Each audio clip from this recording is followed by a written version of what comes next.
নমস্কার, আমি টাকি এসএল গার্লস হাই স্কুলের দশম শ্রেণীর ছাত্রী আলোলিকা মণ্ডল। উপস্থিত সকল বিচারক মণ্ডলী এবং সকল দর্শকদের আমি নমস্কার জানিয়ে আজকে আমার তাৎক্ষণিক বক্তৃতা শুরু করছি। আজকে আমার বিষয় ভারতের লৌহ মানব সর্দার বল্লভভাই প্যাটেল।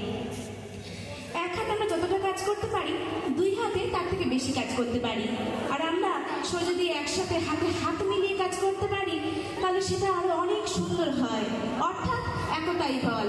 ভারতের লৌহ মানব সর্দার বল্লভভাই প্যাটেলের মূল কথাই ছিল একতাই বল।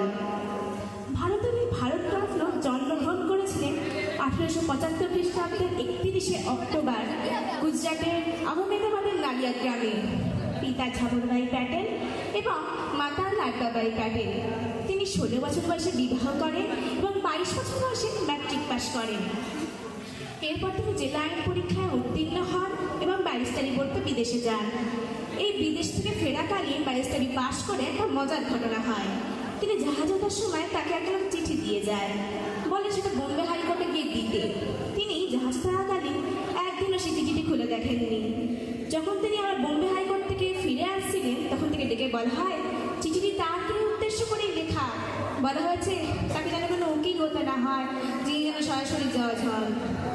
তিনি কথার উত্তরে বলেছিলেন, আমি একটা কৃষক পরিবার থেকে জন্মগ্রহণ করেছি।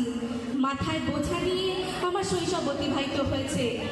আমি ব্যারিস্টার হয়েছি কৃষকদের পাশে থাকার জন্য, দুরবস্থায় পড়া মানুষের পাশে থাকার জন্য।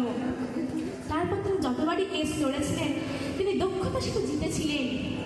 হয়তো সেই জন্য তাকে ভারতের লৌহ মানে ছোটবেলা থেকে ভারতের লৌহ মানব ছিলেন বলা যায়। তিনি প্রথম জীবনে ইংরেজি চালচলনে এবং স্মার্ট এবং ভদ্র মানুষ ছিলেন। গুজরাটের ফ্যাশনেবল ক্লাবে তিনি একজন সদস্য ছিলেন। 20 প্রতিযোগিতার চ্যাম্পিয়ন ছিলেন। অর্থাৎ তিনি অনেক গুণের অধিকারী ছিলেন। এবার 1917 আসা যাক তার রাজনৈতিক জীবনের কথা। তিনি কংগ্রেসে যুক্ত হন, সত্যাগ্রহ আন্দোলনের নেতৃত্ব দেন। তবে তিনি গান্ধীজির মতাদর্শে বিশ্বাসী ছিলেন না। তিনি কৃষক বিদ্রোহের আন্দোলনের নেতৃত্ব দেওয়ার জন্য সাদা পোশাক পরেন এবং গুজরাটের ফ্যাশনেবল ক্লাব ত্যাগ করেন।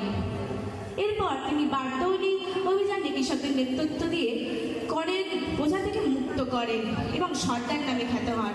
এই সর্দার কথার অর্থ হচ্ছে প্রধান বা নেতা। তিনি এমনই একজন সুদক্ষ নেতা ছিলেন যে কংগ্রেসে তিনি 3 বার সভাপতি নির্বাচিত হয়েছিলেন। তবে প্রতিবারই তিনি গান্ধীজির চাপে প্রত্যাহার করেন। তিনি যদি শেষবার এটি প্রত্যাহার না করতেন, তবে হয়তো আমরা একজন দক্ষ আমাদের একটা প্রথম প্রধানমন্ত্রী হিসাবে পেতাম। এরপর আসা যাক 1947-এর কথায়। ভারত স্বাধীন হয়েছিল ঠিকই, কিন্তু কোনো থালা ভরে একটা সুন্দর দেশ আমাদের প্রেজেন্ট করিনি। প্রায় ছিল 560টিরও বেশিও রাজ্য। একটা গল্প শোনা যাক। ইটালি তার 9টা প্রান্ত যোগ করতে 23টা বছর লাগিয়ে দিয়েছিল।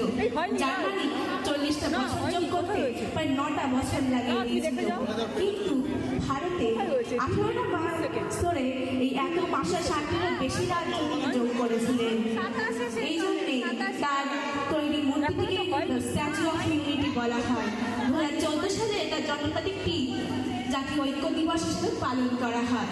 এবার আমি শেষ করি বক্তৃতাটা একটা ছোট্ট কথা বলে, united we stand, divided we fall.